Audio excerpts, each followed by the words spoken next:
Alpengeist is a crazy good B&M inverted roller coaster located at Busch Gardens Williamsburg.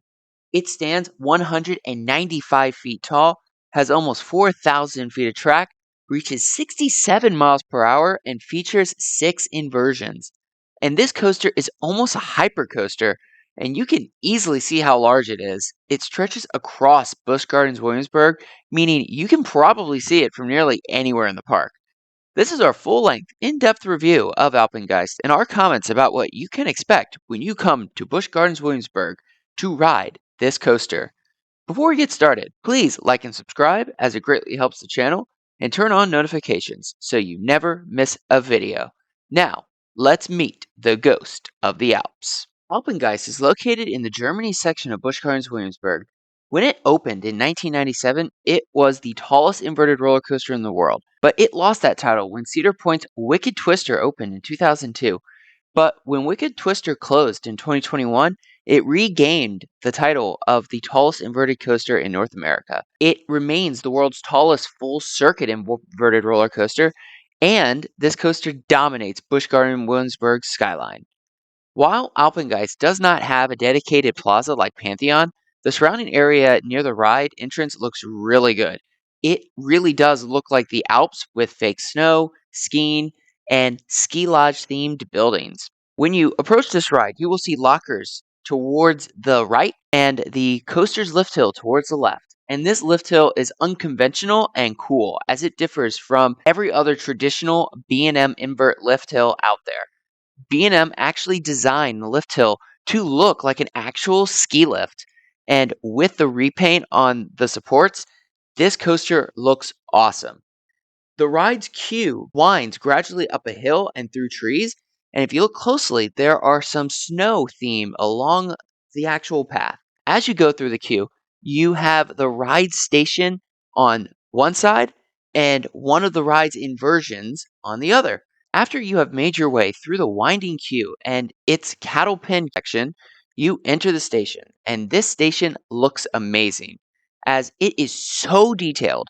This station is well themed and feels immersive. It actually looks like a ski lodge, and there is this nice difficulty detail prominently displayed in the center of the station, saying that Alpengeist is a quadruple black diamond difficulty. Once in the station, you choose your seat on one of Alpengeist's 3 9-car, 32-passenger trains, and you pull down your over-the-shoulder restraints. And these trains also have some cool detail, as the back of each row have these Alpengeist skis, which only adds to the overall Alps skiing theme. Once you have cleared dispatch, the floor will lower and the train will start its 195-foot climb straight up the lift hill. At the top of the lift hill, you get a great view of some of the park before plummeting down the winding 170-foot first drop sloped at a 79-degree angle. Because of the height, you build up speed quickly and fly into the coaster's first inversion, an Immelman loop. This Immelman loop delivers some strong forces and has a cool theming element as part of it. You will actually see a ski ramp with a skier flying off the path if you look closely enough. You then enter a vertical loop, which delivers some strong G-forces, especially towards the back of the train. Out of the vertical loop, you fly through a tunnel before entering the first half of the coaster's Cobra Roll. Through the Cobra Roll's first half, the coaster will sharply straighten, which is one of the most intense transitions on any roller coaster we've been on. This might have to do with how much speed and force you have when you enter this element.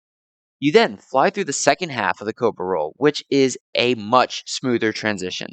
After the Cobra Roll, you bank to the right and then bank to the left before slamming into the mid-course brake run. This mid-course brake run saps a lot of the forceful momentum that you built up throughout the first half of the ride's layout.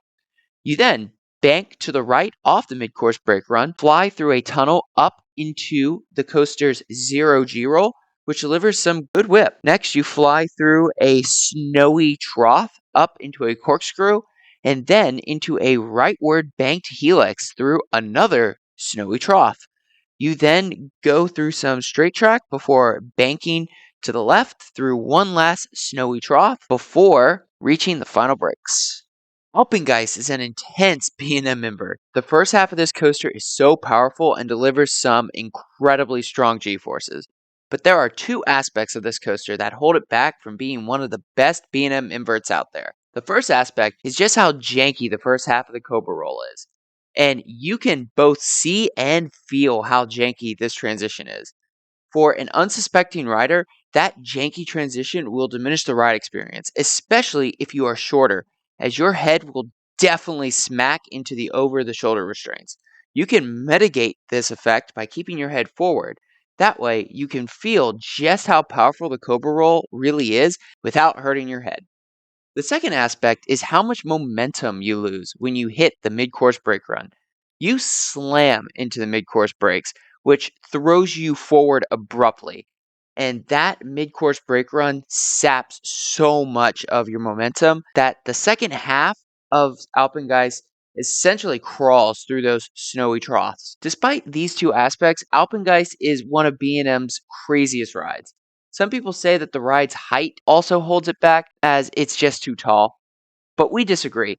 Alpengeist is a terrain coaster and it uses that terrain well, and its height only adds to the ride and contributes to its intensity. It is a great ride when you know how to ride it. Overall, Alpengeist is one of B&M's most intense inverts. The first half is incredibly well paced and super intense, while the second half has its moments.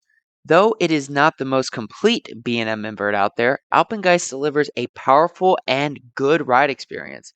For final score, we give Alpengeist an 8 out of 10. It offers a well-rounded experience with great theming and a strong ride layout with incredible inversions. So, let us know in the comments if you have ridden Alpengeist, and if so, what do you think about it? And as always, stay tuned for more coaster reviews and amusement park content from Coaster Adventures, and we hope to see you in the next one.